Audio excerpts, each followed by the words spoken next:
If you think Muammar Gaddafi was just another dictator, think again.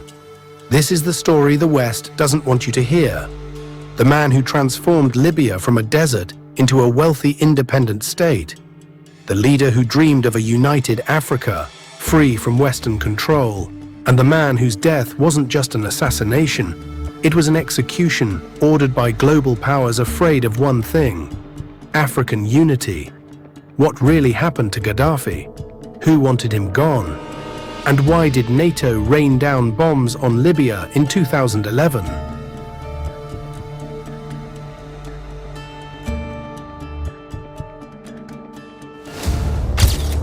Muhammad Abu Minyar al-Gaddafi was born in a Bedouin tent in the Libyan desert in 1942. Raised in poverty, young Gaddafi witnessed the humiliation of Libya under King Idris, a monarch installed by colonial powers and heavily dependent on Western interests. Libya, though rich in oil, saw its wealth drain into foreign hands while its people suffered. From an early age, Gaddafi was captivated by Arab nationalism and anti-imperialism. Inspired by Egyptian President Gamal Abdel Nasser, Gaddafi joined the military with one mission: to liberate Libya from neo-colonial rule.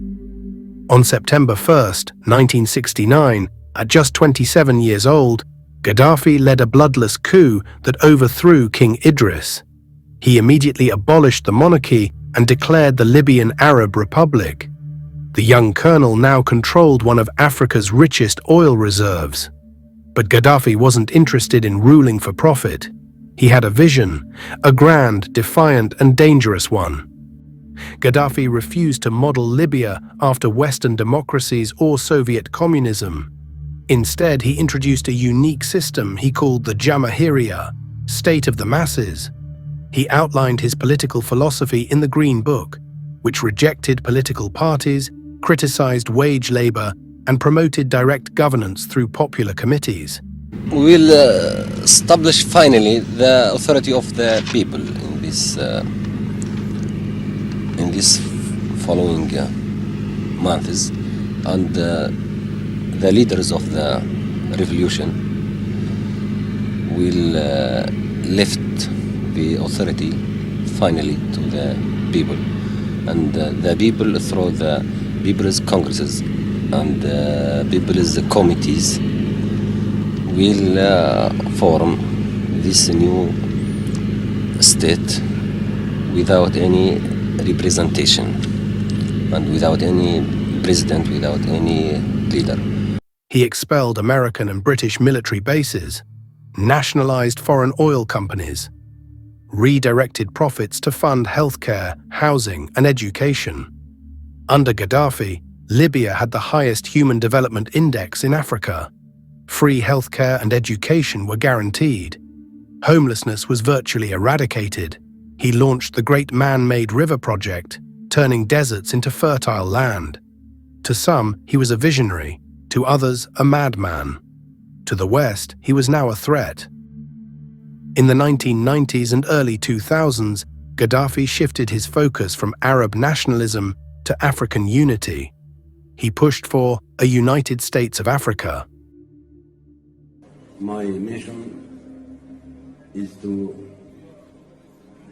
encourage my brothers and wake up the African peoples to unify our continent, Africa. A single African army, a gold-backed African currency to challenge the US dollar and euro, the African Central Bank and African Monetary Fund. He invested billions in African nations, offered loans interest-free, and financed African satellites to break Western telecom monopolies. Western powers were alarmed. Gaddafi's currency plan threatened the very core of global financial dominance. As WikiLeaks and former intelligence officers later revealed, Gaddafi's vision was seen as an economic and political threat to Western interests. And history shows, when an African leader stands up to the empire, he becomes a target. In 2011, during the Arab Spring, unrest began in Benghazi. Western media painted a picture of a tyrant massacring civilians. But the truth was murkier.